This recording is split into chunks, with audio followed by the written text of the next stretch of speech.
What's up guys, and welcome back to Move Plus. I hope you've had an awesome week. We're gonna kick things off with 1 minute of cardio of your choice.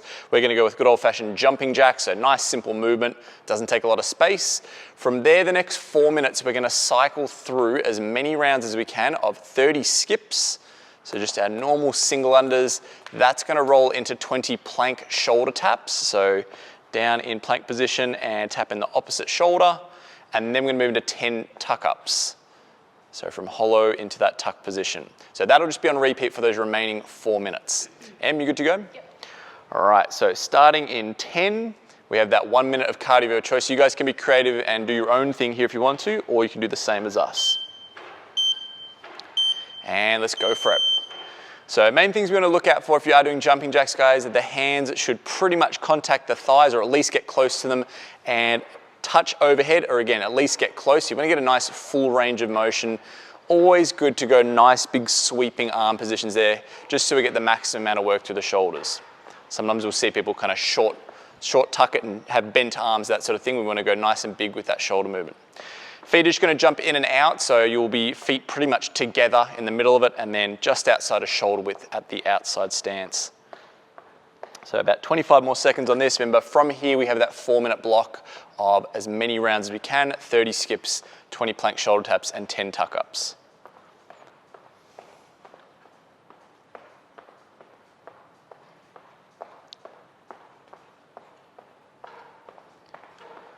Okay, might have to do a quick shoelace pit stop there, I reckon, before the skips. There we go.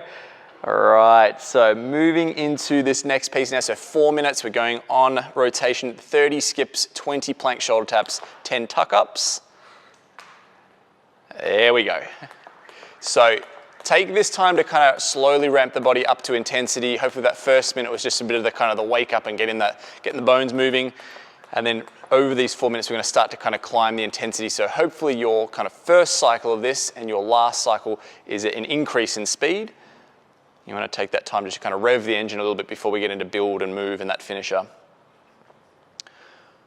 Okay, so I'm just moving through those shoulder taps now. Very important with this, she's keeping the body dead still, so there's not a big sway side to side. She's not jackknifing her hips up really high. She's keeping her shoulders and her head over the top of her hands. All right, going to the tuck ups now. So with this one, you'll go from basically a laid back kind of or a hollowed position with the arms forward, up into almost like a V-sit or a tucked V-sit position at the top. You can kind of just go as deep as you can, or if you want to, you can even tap the heels as a marker if you like a bit of a marker at the end of the movement. Okay, so back into the skips. So the foot contact with the ground will be quite similar to those of you who did jumping jacks like we did. It'll be very much just kind of the ball of the foot. The heel will just stay hovering the whole time. And thinking about just nice tall posture. So if you find yourself like jackknifing at the hips or tucking into a ball, try to straighten that out and have this idea of just springing off the balls of the feet. Now you notice with this M setup, sort of a slightly wider than shoulder width stance at the feet. Hands are in somewhat narrow, so this is just giving her some stability. You'll find that when you take one hand away, your body will want to lurch to one side, and that's kind of the beauty of this movement, is it's training that midsection to lock it in place. So we've got about 2 more minutes. So you want to try and mimic this leg position, guys, so it's knees and ankles together, toes pointed, so we've got nice active legs. This is predominantly an ab or midline kind of movement, but we want every part of the body active as we do this.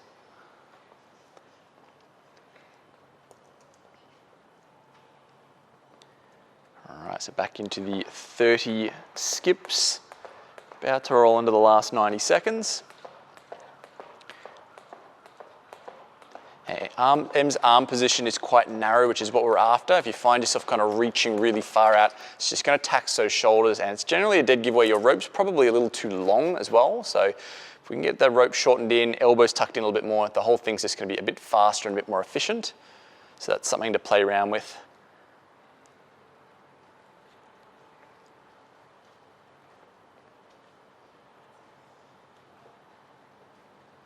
So 20 on the shoulder taps there, and then going into the 10 tuck ups. Now, if you ever find yourself getting your shoulders on the ground with this one, generally means we're not in the right spot. So sometimes we'll feel like we're kind of clunking back onto the shoulders. Should feel like you're just kind of rounding down onto that low back, almost to sort of the bottom of the rib cage there. Okay, we've got 40 seconds left. We'll make a dent into another round.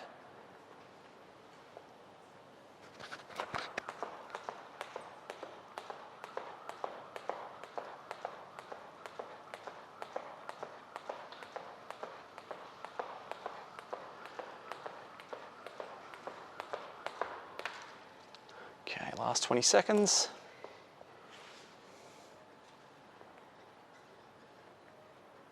So you want to have nice, sort of active, like protracted shoulders with this. You should feel like you're kind of pushing the ground away with the hand that's on the floor. 3, 2, 1, and done. All right, guys, that's the warm-up done. Grab yourself a quick drink, have a bit of a chill, and then we're going to check out the build section next. Okay, so guys, we're going to check out the build section now. So how this one's going to run is we have 2 3-minute blocks. There'll be a 30-second rest in between them. Both of those 3-minute blocks are an AMRAP, so we're doing as many rounds as we can in those 3 minutes. Now, the first 3-minute block, we're going to alternate between 10 slow dead bugs. So that's going to look like this. So 10 repetitions of that. We then go into 5 plank to pike, which is going to look like that to there, and just going back and forth on those for 5. So those 2 movements will cycle for 3 minutes. We then get a 30-second break. We go into the second block of 3 minutes where we're going to see alternating V-ups.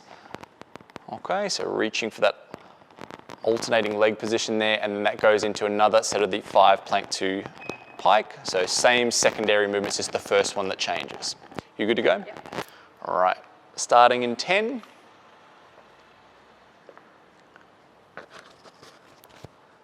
3, 2, 1, and go for it. So when we're doing the slow dead bug, guys, at the best of times, this is usually a pretty slow movement anyways, but we're going to slow it down even more. So thinking sort of 3 to 5 seconds per rep, really get some good time under tension. And the main thing we're seeing here is Em's maintaining a really nice neutral spine, right? So even as the opposite limbs extend, she's not got any change of her pelvis or her rib cage and shoulders. Those two things, their relationship with one another stays exactly the same. So that's that control piece. You know, think about kind of drawing the belly button to spine and really holding strong through there. As we move into the plank to pike, setting up like a push-up position, okay? You're gonna start with the sort of the head and shoulders over the top of the hands, so we're slightly forward loaded, and then it's a big push back, like butt to the roof, trying to drive your head between those arms. And you'll notice that she kind of, for a moment, pops up onto the toes, really trying to get some good elevation through there. Okay, so we're going back onto the dead bugs again.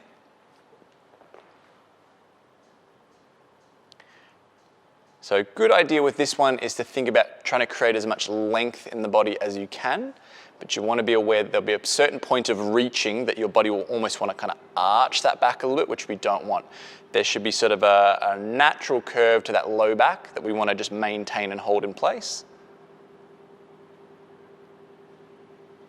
You should be able to breathe through this. Like, we don't want you to hold your breath the whole time, but it will be kind of like a controlled breathing. So we're just kind of keeping this tied in really well the whole time. We'll go back into the plank to pike. Now you might find if you have really, really tight hamstrings, really tight shoulders, this might be a fair bit of a challenge, and that's okay. What you can do to kind of alleviate that a little bit is to go a little wider with the setup. So the feet can come out a little wider, even the hands can go a little wider if you've got really stiff shoulders, and that will just allow a little bit more fluency into that pushback. We've got 1 more minute, we might be able to squeeze 1 more round out. So again, as you move through it, guys, keep checking in. Am I sticking to that slow tempo, or am I starting to kind of slip into normal tempo? Normal tempo, I would say it's probably about a 2-second rep. This is going to be more of a 3 to 5 second rep.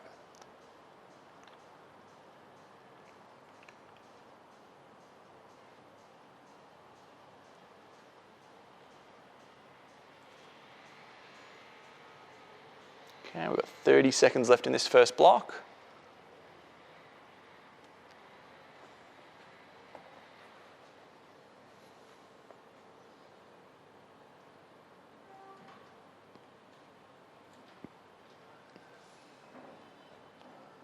So when she comes down to that plank position, guys, it's just looking for a straight line through the whole body. Last 5 seconds.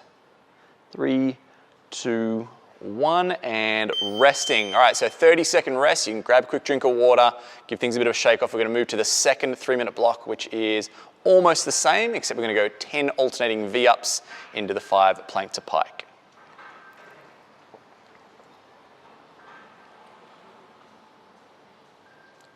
Okay, 10 seconds.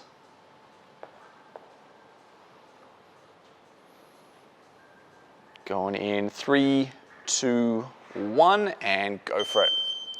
So we're going to see the legs alternate the kick. Both hands are going to move up, but it's the legs that go one at a time. And we're going to see as long a leg, like at a pointed toe, as much as possible. That again might be a bit of a challenge if you have tight hamstrings, but do your best, ask a little bit more of that hamstring flexibility. This movement is going to be a good one as well to sort of open up the hamstrings too, so the two things will work well together.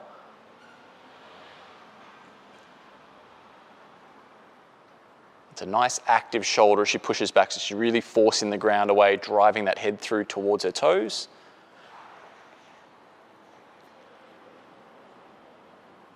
So we'll see the shoulders staying off the ground the whole time. That the low back is going to kind of have a momentary little touchdown as she leans back between reps, but there's never a point where those shoulders relax back. So that's that kind of ribbed down, hollowed sort of position.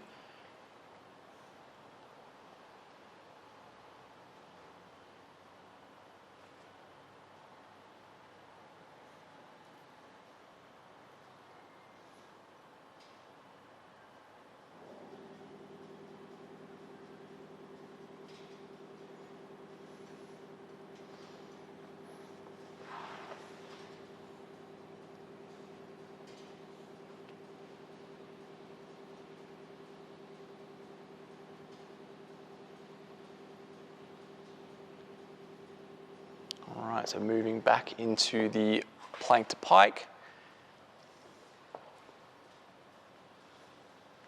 So you want to stay nice and rigid through that midsection, guys, especially when you lower yourself back into that plank position.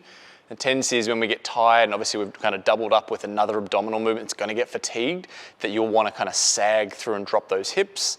We want to be really aware of when we hit that nice flat position. It should be like a straight line through head, shoulder, hips, knees, and ankles. If you feel like you're kind of dropping below that line, slow it down, retake a bit more of that control.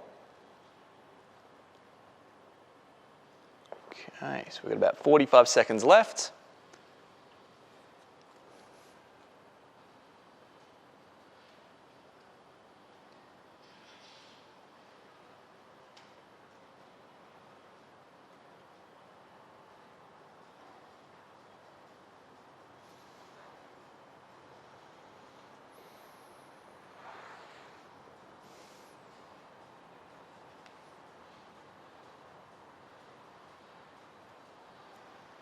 Okay, last 15 seconds.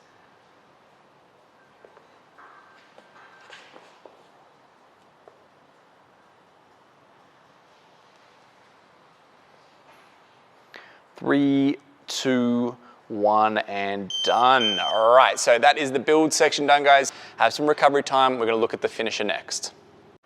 Alrighty guys, so we're going to check out the finisher now. This one is going to be 6 minutes long. It's an alternating EMOM. So minute 1, what we're going to do is dumbbell curls. So we're going to go with just a single dumbbell holding the ends there. Okay, that's going to be movement 1. You do that for the full first minute. Second minute is going to have 2 pieces to it. So what we're going to see in the first 30 seconds is dumbbell press. So it's a strict press to overhead. The other 30 seconds of the minute is going to be a hold overhead. And those 2 things will go back and forth for the 6 minutes. Good to go? Yep.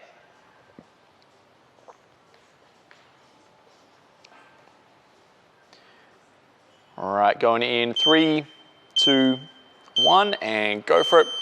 So what we want to see across both of these movements, guys, is they are nice, strict movements. You don't necessarily have to go excessively slow, but there should be no momentum, no kind of explosiveness to this. It should be nice, constant tension, making that particular musculature work. If you find yourself kind of leaning or doing any kind of bobbling or anything like that, that makes it easier for you, you want to slow that down. Should feel like you're kind of going maybe about 2 seconds up, 2 seconds down, that sort of thing. Now with the curls here, we're going to think about trying to keep the upper arm as still as possible. So the elbows are going to kind of squeeze in against the rib cage, shoulders are going to draw back a little bit, and then we want to see a nice full range of motion. So it's going to be an extended elbow, right? Even though we're not going to tension off and relax, we're going to reach into it to open it right up. And then we're curling up. We can see Em gets to the point where she's maybe just below her collarbones. And we don't go any further than that because otherwise those elbows are going to creep out, those biceps are going to tension off, and we kind of lose that feel. All right, moving to the press now. So basically where we finish the curl at the top there, we're just bringing it right into the collarbones now. Those elbows can come forward for the bottom of this, and everything from the rib cage down is locked in place. So abs are tight, butt's tight, quads are tight. We're digging the feet into the ground and driving up to a full overhead. So you notice that Em's head is going to kind of pop through at the top there. 3, 2, 1. So she's up into the hold now. So this is going to kind of be a little bit of test of how flexible your shoulders are, how well you can hold in that position. Sometimes the press, like being there for a half a second is not so bad, but if you've got tight shoulders, actually freezing here is going to be a challenge. So this can be a good thing for you if you do have that sort of tightness in your shoulders. This will be good to sort of expose it to that weak position.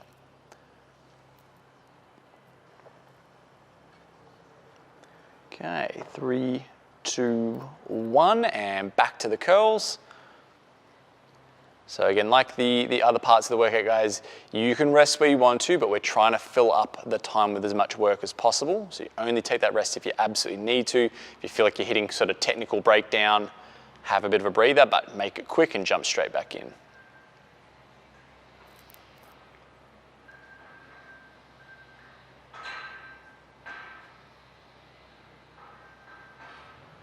Now we're working with a single dumbbell, both hands on either head with this one. If you happen to have 2 dumbbells or 2 kettlebells or loaded backpack, any kind of weighted object, you can obviously move through the same thing. Just work with what you have at home.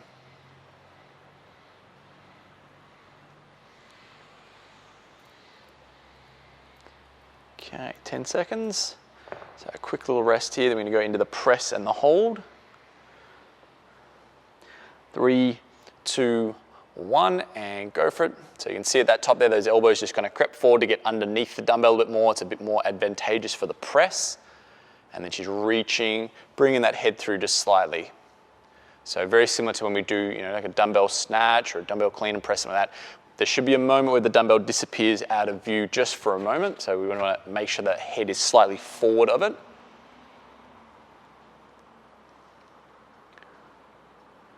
3, 2, 1, and holding. Yeah, see that Em kind of shifted her hand position a little bit. It just allows her to get into a more comfortable position. That's totally fine as long as you've got a good handle on it. You don't want to feel like it's going to slip out of there or roll off your hands or anything. As she's doing this, what she's concentrating on is keeping her ribs down and her butt tucked. Where if we are struggling in overhead position, usually we'll kind of arch back a little bit, the butt will poke out and the ribs will push out as well. So we're going to try and fight against that. 3, 2, 1, and back on the curl. So last cycle through now. And you want to reach to full extension. Sometimes if you're doing like the single dumbbell like Em is there, it can be a little bit hard. You feel like you kind of run into yourself. Reach into it. It's really important for the health of our elbows and our biceps. We want to get that nice full range of motion and not just shorten the top of it. If you're getting fatigued, you might find those shoulders will want to creep forward as you're curling up. Those shoulders might want to round forward, so make sure you're checking that in, keeping them pinned back the whole time.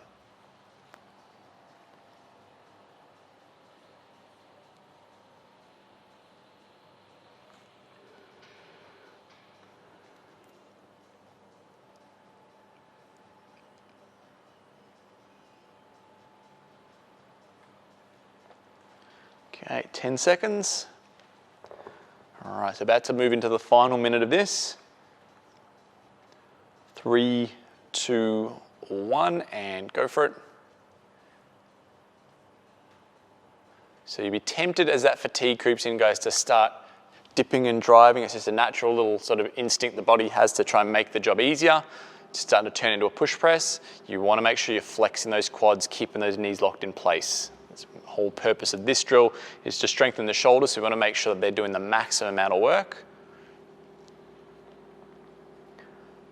3, 2, 1, and we're holding.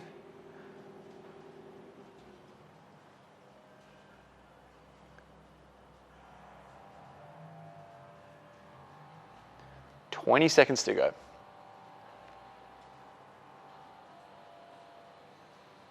So this can be a really good drill for shoulder mobility, guys. It's going to get you strong in that sort of extended position there. So a good one if you do have tight shoulders. Play around with this one. 3, 2, 1, and done. All right, guys, that is our finisher done. We're going to have a look at some stretching next. Alrighty guys, now that all the hard work is done, we're going to get into a little bit of cool down work just to kind of finish things off nicely. So we're going to go through 2 mobility drills. The first one we're going to look at is what we call a baby maker. So I'm going to chuck a minute on the clock. Basically what's going to happen is you're going to grab onto your toes in a squat stance. Then you'll sink the butt down and drive those knees out as wide as possible. Now we're going to do this one quite slowly, so you can see Em's going to kind of hang out at the bottom for maybe 3 to 5 seconds. It's a slow 3 to 5 second up phase. She'll hold the top for 3 to 5 seconds and then the same on the way down. So it's really taking your time to go through this.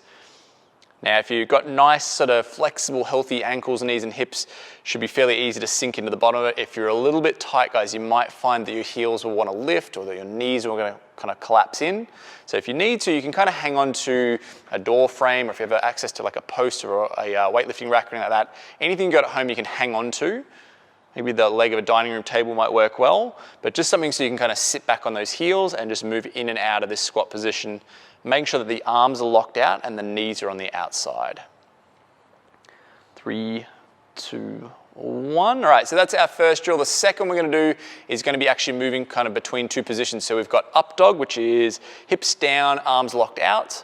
Then we're going to push back to child's pose. So we're going to bend the knees, sink back onto our heels and stretch those arms out in front. So again, we'll go for a minute on this one.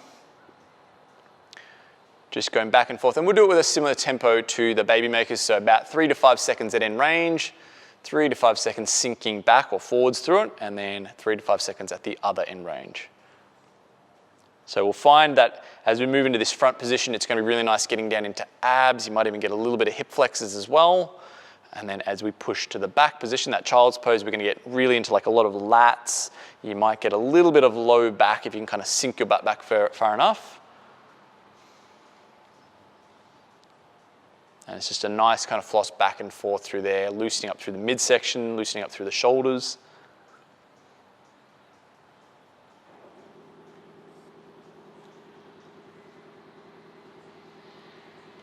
Ten more seconds.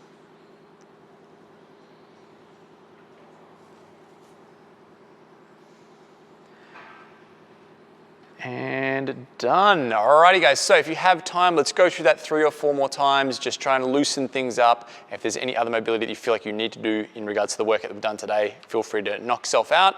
But otherwise, we'll catch you next time. That was your Move Plus workout.